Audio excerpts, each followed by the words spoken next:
திரு ராமசாமி, ஒரு நாகரிக அரசியலோட எல்லையை ரொம்ப வேறு விதமாக மாற்றிட்டாங்கன்னு சத்யன் சொல்கிறார். பாரத மண்ணிற்கும் தமிழ் மக்களுக்கும் முதற்கண் வணக்கங்கள். அனைவருக்கும் கிருஷ்ண ஜென்மாஷ்டமி வாழ்த்துக்கள். தமிழகத்தில் வந்து ட்ரெடிஷ்னலாக அட்லீஸ்ட் எம்ஜிஆர் அவர்கள் காலத்தில், இல்லை கலைஞர் அவர்கள் காலத்தில், ஜெயலலிதா அவர்கள் காலத்தில் கமெண்ட்ஸ் இருக்கும், சட்டிலாக இருக்கும். ஆனால் அவர்களுக்கு பின்னர் வந்த காலகட்டத்தில் பார்த்தோம் அப்படின்னா, மூத்த தலைவர்களாக இருந்தாலும் சரி, இல்லை இளைய தலைவர்களாக இருந்தாலும் சரி, அவர்கள் அழைத்த மேடைக்கு வந்த விழாவாக இருந்தாலும் சரி, தலைவர்களோட வார்த்தை பயன்பாடு வந்து சில சமயம் தவறாக இருக்கிறத பார்க்குறோம். இது வந்து கால சூழ்நிலைக்கு ஏற்றா, இல்லை இன்றைக்கி வந்து வியூஸ் அதிகமாகுதா, அட்டென்ஷன் அதனால் அதிகமாக கேதர் ஆகுதா, இல்லை அவர்களோட ஜென்ரல் பொலிட்டிக்கல் டெண்டன்சியே அதுவா அப்படின்றது தெரியல. அது வந்து டெஃபினட்டாக யார்கிட்ட இருந்துமே வெல்கம் கிடையாது. நரேட்டிவ் வந்து செட் பண்ண வேண்டிய அவசியம் இருக்கிறது. ஆனால் அந்த நரேட்டிவ் குவாலிட்டியாகவும் இருக்கணும், டிஸ்கோர்ஸ் குவாலிட்டியாகவும் இருக்கணும். ஆனால் இதில் பிரச்சனை எங்கே இருந்து வருது அப்படின்னா, ஒரு கட்சியின் தலைவர் இன்னொருவரை தனிநபராக பேசும்போது, நீங்கள் சொல்லும் போது கூட கட்சியோ கட்சியில் இருக்க மற்ற தலைவர்களையோ பேசல, ஒருத்தர் தனிநபராக பேசுகிறாங்க. அப்போ அந்த தனிநபராக குறை கூறப்படுகிற தலைவர் ஒரு கேவியட் வச்சுட்டு தான் அந்த மேடையிலேயே பார்த்தீங்கன்னா, நார்மலாக இது அரசியல் நாகரிகம் கிடையாது, ஆனால் என்னை பற்றி தனியாக ஒரு கேள்வி வச்சிருக்கும் போது அதை சொல்லாமல் விட்டேன்னா அது தவறாக போயிடும் அப்படின்ற அந்த கேவியட்டோட தான் அவர் பேசுகிறார். ஏன்னா அதற்கான தேவை இருக்கிறது. ஒரு தவறான தொடக்கத்திலேருந்து எக்ஸ் ஒய் இசட்டுங்கிற மாதிரி சொல்றீங்களே, யாரை பற்றி சொல்றீங்க, என்ன கருத்து சொல்றீங்கன்னு வெளிப்படையாக சொன்னா தானே லேமனுக்கு புரியல. நீங்கள் தான் எனக்கு புரியணும்ல. நீங்கள் ஸ்டார்டிங்கில் போட்டு காமிச்சதே எடப்பாடியார் என்ன பேசினாருன்னு பதிலாக அண்ணாமலை யாரை சொல்றீங்கிறது தெரியணும்ல. அவங்க தெளிவா யாருன்னு சொன்னாங்க. ராமசாமி யாரை பற்றி அப்படி சொல்கிறாருன்னு தெரியாமலே நான் எப்படி கேள்வி கேட்கல. இல்ல நீங்க போட்டு காமிச்சதை நான் அப்படியே சொல்றேன். எடப்பாடியார் அவர்கள் என்ன சொன்னாரு, அதற்கு பதிலாக அண்ணாமலை அவர்கள் சொன்னார். அண்ணாமலை அவர்கள் மொத்த பேச்ச பாத்தீங்க அப்படின்னா சொன்னீங்களே, அது எதை பத்தி சொல்றீங்க? அண்ணாமலை அவர்கள் ஏன்னா ஒரு டிஃபென்ஸ் இருக்குல்ல. இப்போ நான் உங்களை பத்தி தவறாக சொன்னேன்னா, இந்த மேடையாக இருக்கலாம், எந்த மேடையாக இருக்கலாம், அதை டிஃபெண்ட் பண்ண வேண்டிய ஆப்ளிகேஷன் டியூட்டி உங்களுக்கு இருக்கு. அதே மாதிரி நீங்க என்ன பத்தி சொன்னாலும் எனக்கு அதே இருக்கு. ஸோ அந்த பொசிஷன்ல இருந்து அண்ணாமலை அவர்களுக்கு யாராவது ஒருத்தர் அவரை பத்தி தவறாகவோ அவரோட செயலை பத்தி தவறாக சொன்னா, அது எந்த மேடையாக இருந்தாலும் எங்கேயா இருந்தாலும் அவருக்கு டிஃபெண்ட் பண்ண வேண்டியதுக்கான தேவை இருக்கிறது. அந்த டிஃபென்ஸ் டெஃபினட்டா அவர் பண்ணி தான் ஆகணும். டிஃபென்சிவா இருக்கணுமா, அஃபென்சிவா? இல்ல ஏன்னா அரசியல் இல்ல, அது வெறும் டிஃபென்சிவா இருந்தா நம்ம வெறும் ரெஸ்பாண்ட் பண்ற மாதிரி. நம்ம வந்து அந்த அட்டாக் ஒரு உதாரணம் நம்ம ரெண்டாவது இதுல பேச போறோம். துரைமுருகன் ஒரு கருத்து சொன்னாரு, கடும் விமர்சனத்தை வச்சாரு. இது இன்ஃபர்மேஷன் ரொம்ப கடுமையா திரு ரஜினிகாந்த் பற்றி ஒரு கருத்தை சொன்னாரு. இன்னைக்கு காலையில் திரு ரஜினிகாந்த் செய்தியாளர் சந்திப்பில் அவர் என்னுடைய நீண்ட கால நண்பர், அவர் என்ன சொன்னாருங்கிறதுலாம் நான் கவனிக்கல, அதை புறந்தள்ளுறேங்கிற மாதிரி இக்னோர் பண்றேன்னு போனார்.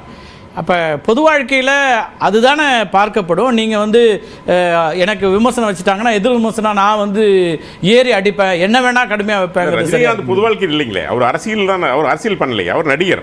அரசியலில் அப்படிதான் இருப்போங்கிறீங்க. அரசியல் மக்களுக்கு புரிய வைக்கணும்.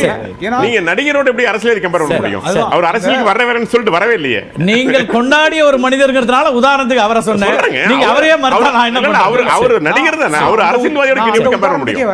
வித்தியாசம் எங்க இருக்கு அப்படின்னா, இங்க குறையாக கூறினார் ரஜினிகாந்த் அவர்கள், அங்க குறையாக கூறவில்லை. இளைய தலைமுறைக்கு வாய்ப்பு தர வேண்டும், அங்க கட்சியில் மாற்றம் தேவை இருக்கிறது, இதுதான் முன்னாடி இருந்த தலைவர்கள் நினைச்சாங்க, அது இன்னைக்கு நடக்கலன்னு சொன்னார்.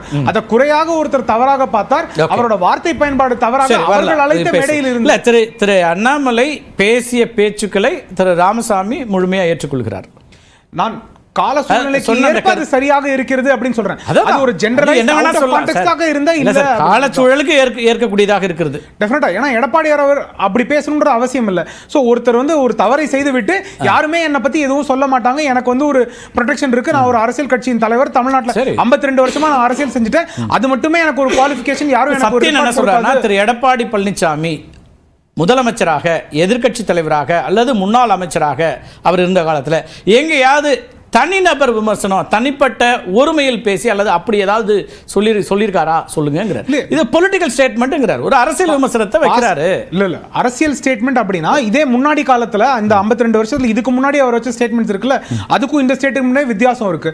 அப்போ அவர் வந்து இன்னைக்கு மாறி, நான் இத்தனை நாள் சட்டலாவும் சேஃபாவும் இருந்துட்டேன், இன்னைக்கு நான் அப்படி இருக்க விரும்பல, இன்னைக்கு நான் இந்த மாதிரி டைரக்டா அட்டாக் பண்ணுவேன், இந்த மாதிரி தவறான பயன்பாடு இருக்கும் அப்படின்னு எடப்பாடியார் நினைக்கிறாரா? இல்ல எடப்பாடி எங்க சொன்னாரு இருக்கிறதா? இல்ல திரு எடப்பாடி எங்கே அப்படி பேசினார் சொல்லுங்க, அவர்கிட்ட நம்ம கேட்போம். சத்யன் நீங்க ப்ளே பண்ணதே வந்து தவறான பேச்சு அப்படின்னு தான் நான் சொல்றேன். நான் வேற எதுக்குமே வர நீங்க சார், ப்ளே அதுதான் பண்ணது குபேந்திரன் என்ன சொல்றாரு, இட் இஸ் a political statementங்கிற ஒரு அரசியல் ரீதியான விமர்சனத்தை அவர் முன்வைத்திருக்கிறாருங்கிறாரு. அதற்கு நீங்க இல்ல அதுலயே எனக்கு வித்தியாசம் என்ன அப்படின்னா, அண்ணன் குபேந்திரன் அவர்களும் பல முறை சொல்லியிருக்காங்க, ஒரு உள்கட்சி விவகாரத்துல அவர்களுக்கு எந்த ஒரு இதுவுமே கிடையாது அப்படின்னு. இன்னொரு கட்சியை ஒருத்தர் எவ்வாறு தேர்ந்தெடுக்கப்படுகிறார், எவ்வாறு அப்பாயிண்ட் பண்ணப்படுறாருன்றதுக்கு எடப்பாடியார் அவர்கள் நாளைக்கு இந்தியாவோட பிரசிடென்டா இருந்தாலும் சரி அவருக்கு அதற்கான உரிமையே கிடையாது. அந்த உரிமை இல்லாதவர் இன்னைக்கு அந்த மாதிரி சொல்றாரு அப்படின்னா அது வெறும் அரசியல் பேச்சாக பார்க்க முடியாது. சரி, அதை தாண்டி ஒருத்தரோட குவாலிஃபிகேஷன் குவாலிட்டி அப்படின்னு அவர் பேசும்போது அது தனிநபர் தாக்குதல் தான். அது வந்து அவர் 52 வருஷமா அரசியல் குவாலிஃபிகேஷன் எனக்கு தெரியல. நீங்க என்ன சொல்ல வரீங்க? நீங்க குவாலிஃபைடு, அவர் குவாலிஃபிகேஷன் இல்லையா? இல்லையே. எடப்பாடியார் அவர் கேட்டது இந்த கட்சியில தலைமை பொறுப்பு வரதற்கு ஆனா குவாலிஃபிகேஷன் இவருக்கு இருக்கா இல்லையா, 5 வருஷம் இருந்திருக்காரா இல்லையா, இந்த குவாலிஃபிகேஷன் இருந்திருக்கா இல்லையான்னு கேள்வி கேட்டவர் அவர். அந்த கேள்விக்கு பதில் சொல்ல வேண்டிய அவசியம் அண்ணாமலைக்கு இருக்கு. அந்த பதில் அவர் கொடுத்திருக்கிறார் அப்படின்னு நான் பதில் கொடுத்தத பத்தியே பேசல. பதில் கொடுத்துதான் ஆகணும். அரசியல் களத்துல இருக்காரு, பேசணும்.